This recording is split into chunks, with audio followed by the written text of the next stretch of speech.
आणखी एक मोठी बातमी आहे। खासदार बजरंग सोनवणे यांची जीभ घसरली आहे। भर सभेमध्ये लोकशाहीच्या चौथ्या स्तंभावर त्यांनी असभ्य भाषेमध्ये टीका केली आहे। पत्रकाराविषयी बोलताना बजरंग सोनवणे यांची जीभ घसरलेली आहे। तर राष्ट्रवादी शरदचंद्र पवार पक्षाचे खासदार बजरंग सोनवणे बीडमधून जे निवडून आलेले होते, त्यांनी या ठिकाणी एक वक्तव्य केलं आणि त्यावेळेला लोकशाहीचा चौथा स्तंभ मीडियाविषयी बोलताना त्यांची जीभ घसरली। त्यांनी असभ्य भाषेमध्ये टीका केली आहे। पत्रकाराविषयी बोलताना बजरंग सोनवणे यांची जीभ घसरली।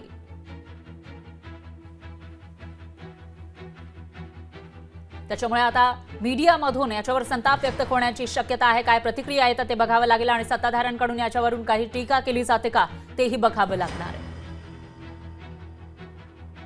एका पत्रकार मित्रांनी माझे लिहिले, बजरंग सोनवणे निकालानंतर संशय व्यक्त, तुला आला, तुझ्या बायकोला आला, तुझ्या पोराला आला, का कुणाला का संशय व्यक्त?